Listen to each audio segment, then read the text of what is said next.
प्रिय विद्यार्थियों, कैसे हैं आप लोग। आज के वीडियो में हम क्लास 12 बायोलॉजी चैप्टर 1 पुष्पी पादपों में लैंगिक प्रजनन चैप्टर का मोस्ट इंपोर्टेंट टॉपिक को पढ़ने वाले हैं। तो दोस्तों, आज के वीडियो में हम परागण को पढ़ेंगे कि परागण क्या होता है, कितने प्रकार का होता है, इसका चित्र कैसे बनता है, परागण कैसे होता है। तो आज के वीडियो में पूरे टॉपिक क्लियर करने वाले हैं। किसको? परागण को। अगर आप वीडियो अपने तो वीडियो को लाइक कर दीजिए, चैनल अपने सब्सक्राइब कर दीजिए, बेल आइकन को प्रेस कर दीजिए, क्योंकि बोर्ड एग्जाम के हर सब्जेक्ट का हर इंपॉर्टेंट टॉपिक का वीडियो आपको इस चैनल पर मिलता रहेगा। तो ये वीडियो को स्टार्ट करते हैं। पहले हम समझ लेते हैं परागण होता क्या है। तो देखिए, परागण क्या होता है। जो परागकण होते हैं, परागकण का परिपक्व परागकोश से निकलकर मादा पुष्प के वर्तिकाग्र पर पहुंचने की जो प्रक्रिया होती है वही परागण होती है। तो पहले हम इसकी परिभाषा लिख लेते हैं, फिर इसको भी हम चित्र के द्वारा समझेंगे। तो देखिए, परागण क्या होता है। पहले हम लिखते हैं कि परागकणों का, यहाँ पे लिखेंगे परागकणों का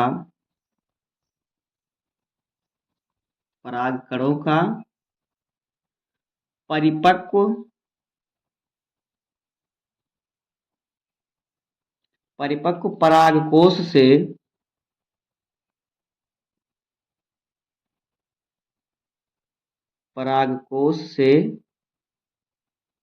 निकलकर परिपक्व परागकोश से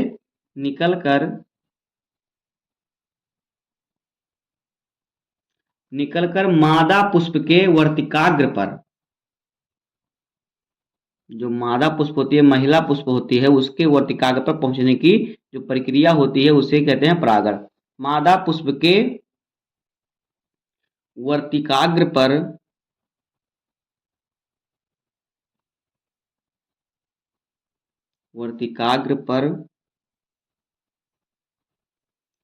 पहुंचने की प्रक्रिया, वर्तिकाग्र पर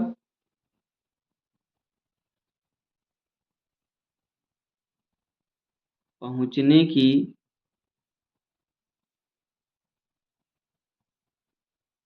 जो प्रक्रिया होती है वो क्या होती है? प्रक्रिया परागण कहलाती है।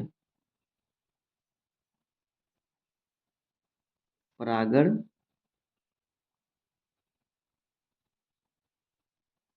कहलाती है। तो ये होता है परागण। परागकणों का परिपक्व परागकोश से निकलकर मादा पुष्प के वर्तिकाग्र पर जो पहुंचने की प्रक्रिया होती है वही होता है क्या? परागण। वही क्या होता है? परागण होता है। देखिए, इसको हम चित्र के द्वारा आपको समझाते हैं, उसके बाद हम परागण के प्रकार को समझेंगे। तो देखिए, पहले हम एक पुष्प का चित्र बनाएंगे। देखिए, पहले हम एक पुष्प का चित्र बनाते हैं, उसके बाद समझते हैं। देखिए, यहाँ पे हम बनाएंगे एक पुष्प का चित्र। तो यहाँ पे देखिए, यहाँ से हम स्टार्ट कर रहे हैं। इस प्रकार से जो हमारा है एक पुष्प बनेगा।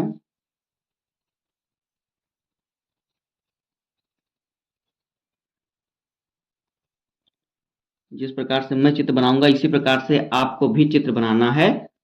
चाहे बोर्ड एग्जाम हो, चाहे आपकी कॉपी हो, कोई दिक्कत नहीं होगी, आपको पूरे फुल नंबर मिलेंगे। जैसे मैं बनाऊंगा ऐसे ही आपको क्या करना है? चित्र बनाना है।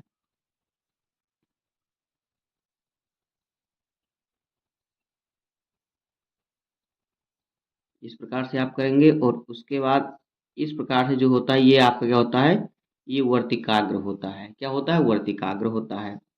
फिर देखिए, हमारा यहाँ से निकलेगा जो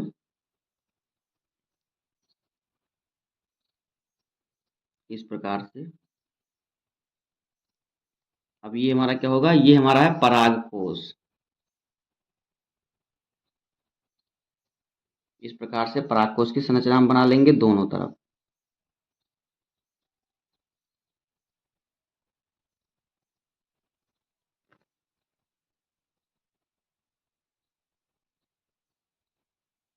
तो ये क्या हो गया?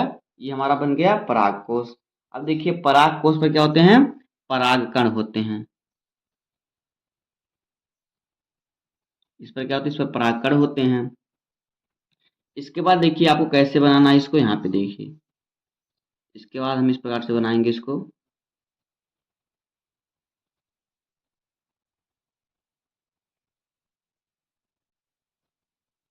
इस प्रकार से हम पुष्प की संरचना कर लेंगे। इधर भी इसी प्रकार से हम कर लेंगे। तो,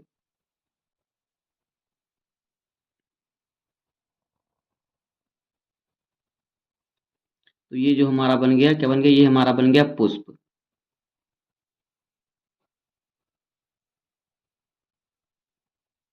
इसी प्रकार से आपको पेंसिल से सेट कर देना है, दिखने में आपका बहुत ही अच्छा लगेगा।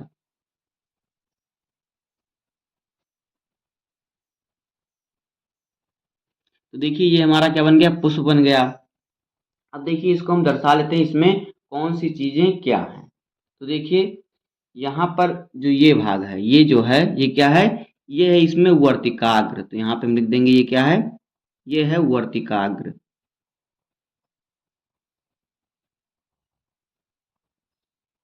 ये वर्तिकाग्र है। और ये क्या है, ये है परागकोश। परागकोश पे क्या उपस्थित होते हैं, परागकोश पर परागकण होते हैं। तो ये क्या है, ये है परागकोश। परागकोश। और परागकोश पर क्या है, देखिए परागकोश पर परागकण है, क्या है, इस पर परागकण है। देखिए छोटे छोटे हैं, इस पर ये परागकण है। तो यहाँ पे लिख देंगे हम इसको इस प्रकार से, परागकण।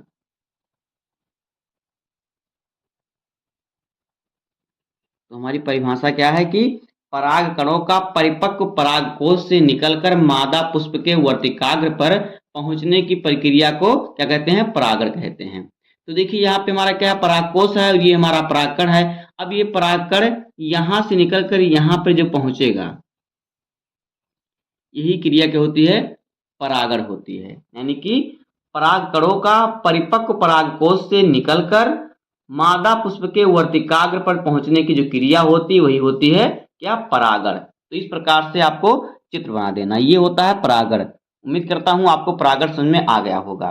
अब देखिए परागण के प्रकार क्या होते हैं। तो देखिए हम आगे समझेंगे परागण के प्रकार। देखिए परागण के प्रकार यहाँ पे हम समझेंगे। तो यहाँ पे हेडिंग हम डाल लेते हैं, परागण के प्रकार। तो देखिए परागण कितने प्रकार का होता है, परागण जो होता है दो प्रकार का होता है।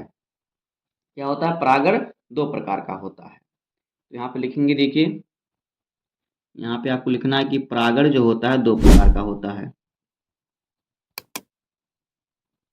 परागण दो प्रकार का होता है।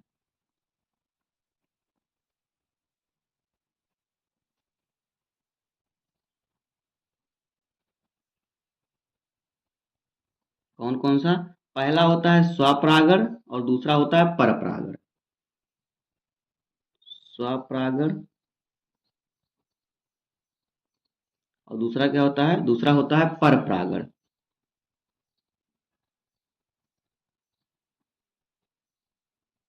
तो देखिए अब हम समझते हैं कि स्वपरागण और परपरागण क्या होता है। तो देखिए स्वपरागण क्या होता है पहले समझ लेते हैं। जब किसी पुष्प के परागकोश, जब किसी पुष्प के परागकोश उसी पुष्प के वर्तिकाग्र पर या उसी पौधे के किसी अन्य पुष्प के वर्तिकाग्र पर पहुंचते हैं तो उसे कहते हैं स्वपरागण। और परपरागण क्या होता है कि जब किसी पुष्प के परागकोश उसी जात के किसी दूसरे पौधे के पुष्प के वर्तिकाग्र पर पहुंचते हैं तो उसे कहते हैं परपरागण। तो इस प्रकार से हमने आपको चित्र में बताया, इसी प्रकार से आपका होता है परागण। तो आइए हम पहले स्वपरागण के बारे में समझ लेते हैं। देखिए हेडिंग डालेंगे यहाँ पे हम स्वपरागण।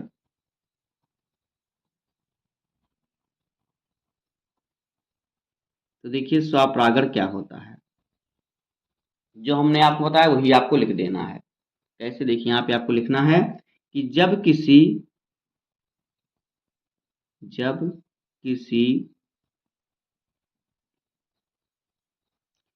पुष्प के परागकोश से, पुष्प के परागकोश से, परागकोश पर ही क्या होते हैं, परागकण उपस्थित होते हैं। तो जब किसी पुष्प के परागकोश से परागकण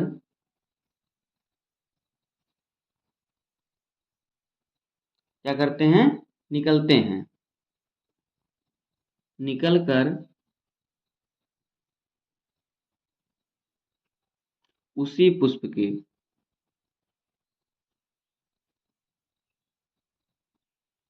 उसी पुष्प के वर्तिकाग्र या उसी पौधे के किसी अन्य पुष्प के वर्तिकाग्र पर पहुंचते हैं। उसी पुष्प के वर्तिकाग्र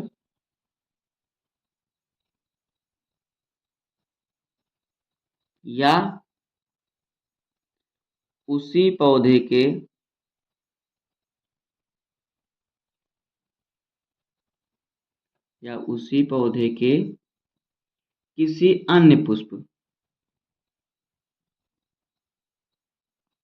किसी अन्य पुष्प के वर्तिकाग्र पर पहुंचते हैं।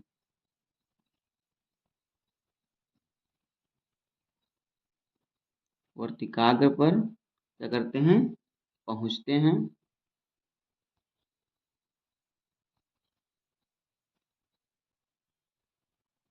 तो उसे क्या कहते हैं? तो वह क्या होता है? स्वपरागण होता है। तो उसे स्वपरागण कहते हैं।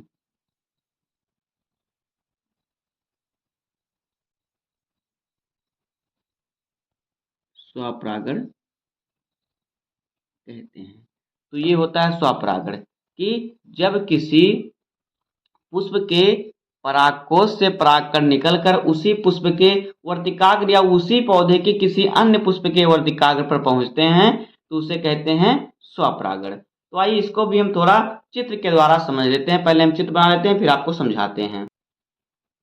तो यहाँ पे देखिए स्वपरागण क्या होता है। देखिए, जब किसी पुष्प के परागकोश से परागकण निकलकर उसी पुष्प के वर्तिकाग्र या उसी पौधे के किसी अन्य पुष्प के वर्तिकाग्र पर पहुंचते हैं तो उसे स्वपरागण कहते हैं। देखिए, हमारा पुष्प एक पौधा है। अब इस एक पौधे में, ये हमारा क्या है? एक पौधा है। अब इस एक पौधे में क्या है? दो पुष्प लगे हुए हैं। कितने पुष्प? दो पुष्प लगे हुए हैं। एक पुष्प ये हमारा, एक पुष्प ये है। तो देखिए, दोनों पुष्प में क्या हमारा? देखिए, यहाँ पे वर्तिकाग्र है दोनों में, और ये क्या है? परागकोश है, इसमें परागकण उपस्थित है। तो पौधा एक ही है। तो किसी एक पुष्प का, मान लीजिए इस पुष्प का जो है परागकोश से परागकण निकलकर इसी पुष्प के वर्तिकाग्र पर आए इस प्रकार से, या फिर चाहे ये परागकण जो है निकलकर अपने ही पौधे के किसी अन्य पुष्प के वर्तिकाग्र पर क्या करते हैं? वर्तिकाग्र पर इस प्रकार से पहुंचते हैं। तो क्या होता है? ये होता है स्वपरागण, यानी कि अपने ही पुष्प के वर्तिकाग्र पर या अपने ही पौधे के किसी अन्य पुष्प के वर्तिकाग्र पर पहुंचते हैं।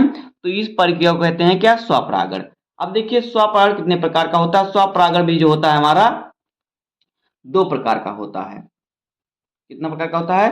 यहाँ पे लिखेंगे स्वपरागण कितने प्रकार का? स्वपरागण भी दो प्रकार का होता है। तो यहाँ पे लिखेंगे स्वपरागण दो प्रकार का होता है। दो प्रकार का होता है। तो देखिए, स्वपरागण दो प्रकार का होता है। इसमें कौन कौन से प्रकार होते हैं? देखिए, पहला होता है स्वयुग्म परागण। पहला क्या होता है? पहला होता है स्वयुग्म परागण।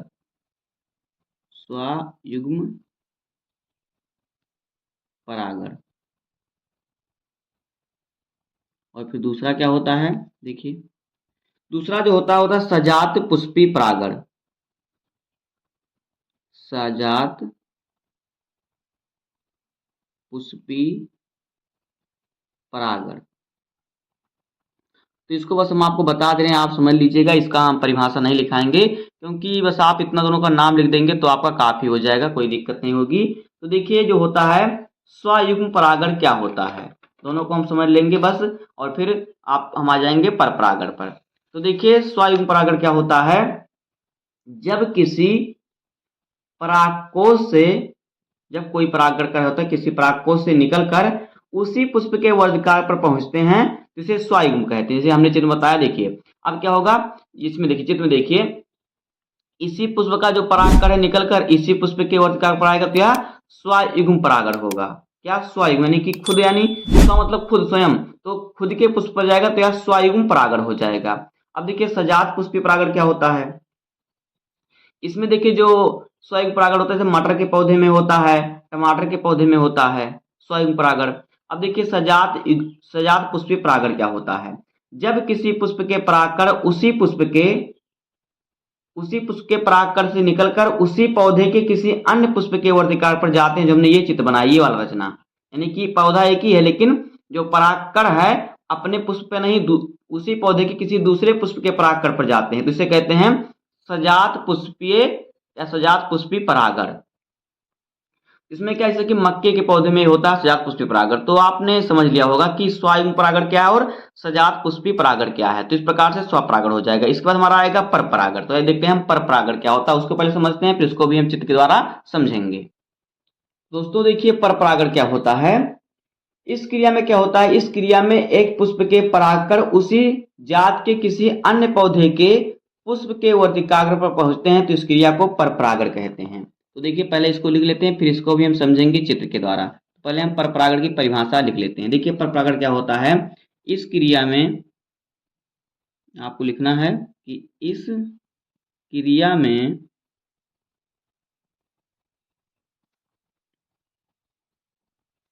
क्रिया में क्या होता है, इस क्रिया में एक पुष्प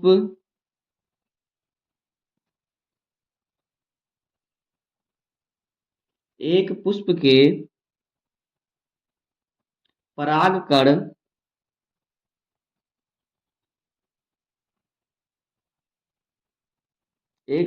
परागकण जो होते हैं, क्या होता है, परागकोश से निकलकर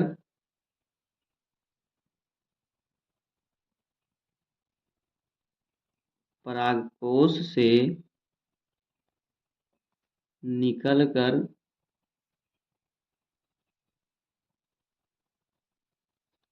से निकलकर क्या करते हैं, उसी जात के अन्य पौधे के पुष्प के वर्तिकाग्र पर पहुंचते हैं। निकलकर उसी जाति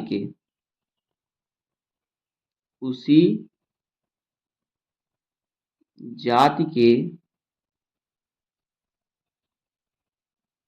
अन्य पौधे के पुष्प के वर्तिकाग्र पर पहुंचते हैं। अन्य पौधे के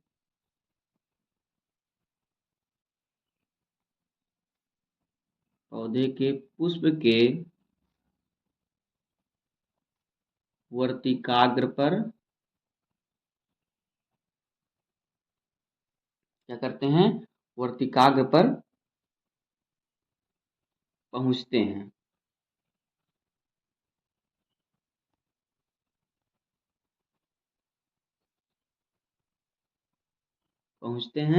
इस क्रिया को कहते हैं परपरागण।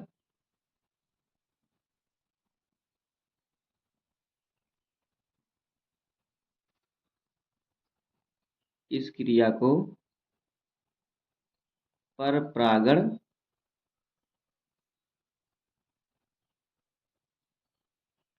कहते हैं। तो ये होता है परपरागण की। इस क्रिया में एक पुष्प के परागकण उसी परागकोश से निकलकर उसी जात के अन्य पौधे के पुष्प के वर्तिकाग्र पर पहुंचते हैं। इस क्रिया को कहते हैं परपरागण। तो देखिए इसको हम आपको चित्र के द्वारा समझाते हैं। पहले हम चित्र बना लेते हैं, फिर आपको समझाते हैं। तो यहाँ पे देखिए परपरागण क्या होता है। इस क्रिया में एक पुष्प के परागकण उसी परागकोश से निकलकर उसी जात के अन्य पौधे के पुष्प के वर्तिकाग्र पहुंचते हैं, तो इसे परपरागण कहते हैं। तो देखिए हमने एक ही जात के दो पौधे लिए और हर पौधे में एक एक पुष्प लगा हुआ है। तो देखिए ये हमारा क्या, ये वर्तिकाग्र है और ये क्या है, परागकोश है जिस पर परागकण उपस्थित होते हैं। ये दोनों क्या है, परागकोश है जिस पर परागकण उपस्थित होते हैं। इस प्रकार से इसमें भी है, ये वर्तिकाग्र है, ये परागकोश है, इन पर परागकण उपस्थित हैं। अब देखिए क्या होता है, जब मान लीजिए कि दोनों पौधे क्या हमारा एक ही जात के हैं। अब मान लीजिए इस पुष्प के जो परागकोश है, इस पुष्प के परागकोश से परागकण निकलकर अपने ही जात के यानी अपने वर्तिकाग्र पर ना आए, अपने ही जात के किसी अन्य पुष्प पर, यहाँ पे कोई अन्य पुष्प लेकिन अलग पौधे का है, जात एक ही है, किसी अन्य पुष्प के वर्तिकाग्र पर क्या करते हैं, पहुंचते हैं। तो ये जो पहुंचने की प्रक्रिया होती है, ये क्या होती है, यही होती है परपरागण। क्या होता है, ये होता है, यही होता है पर परागण। कि जो पौधे का परागकण है अपने ही एक पुष्प के वर्तिकाग्र से निकलकर यानी एक पुष्प के परागकोश से निकलकर परागकण अपने ही जात के किसी अन्य पौधे के पुष्प के वर्तिकाग्र पर पहुंचते हैं, तो इस प्रक्रिया को कहते हैं परपरागण। अब देखिए परपरागण कितने प्रकार का होता है। तो देखिए परपरागण की विधियां जो होती हैं, कम से कम इसमें क्या होता है, किसी माध्यम की आवश्यकता होती है। तो यहाँ पे हम लिख देंगे, देखिए परपरागण की विधियां, इसमें माध्यम की आवश्यकता होती है। ये माध्यम के द्वारा, किसी के माध्यम के द्वारा यह होता है, इसमें परागण होता है। तो यहाँ पे देखेंगे माध्यम की विधियां, परपरागण की विधियां यहाँ पे लिख देंगे, परपरागण, परपरागण की विधियां।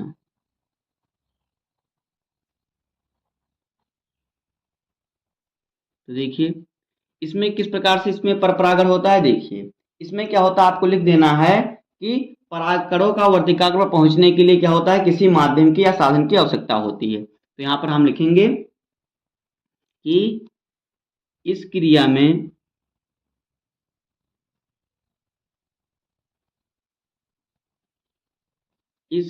में क्या होता है, परागकणों का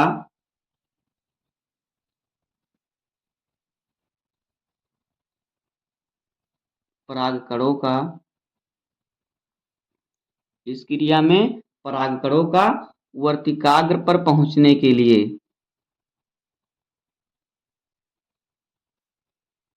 वर्तिकाग्र पर पहुंचने के लिए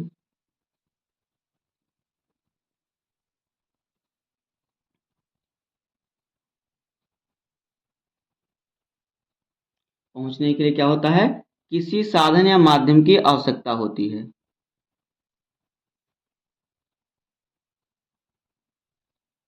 साधन या माध्यम की क्या होती है, आवश्यकता होती है। आवश्यकता होती है। देखिए माध्यम की आवश्यकता क्यों होती है, अभी आपको बताते हैं क्यों होती है। क्योंकि देखिए ये परागकण खुद ही तो चले नहीं जाएंगे दूसरे पौधे पर, दूसरे पौधे के पुष्प पर इन्हें ले जाने वाला चाहिए। तो इसमें माध्यम की आवश्यकता होती है, साधन की आवश्यकता होती है। तो देखिए इसमें कौन कौन सा माध्यम होता है, कैसे परागकण जो होते हैं वर्तिकाग्र पर पहुंचते हैं इसमें। तो देखिए इसमें क्या होता है, किसी साधन या माध्यम की आवश्यकता होती है, और इन साधनों को क्या कहते हैं, हम कर्मक कहते हैं, यानी जो इसमें कार्य करते हैं। तो लिख देंगे इन साधनों या इस माध्यम को कर्मक कहते हैं। इस माध्यम को या माध्यमों को, इस माध्यम को क्या कहते हैं, कर्मक कहते हैं।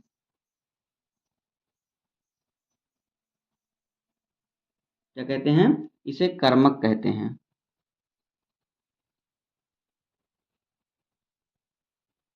कर्मक कहते हैं।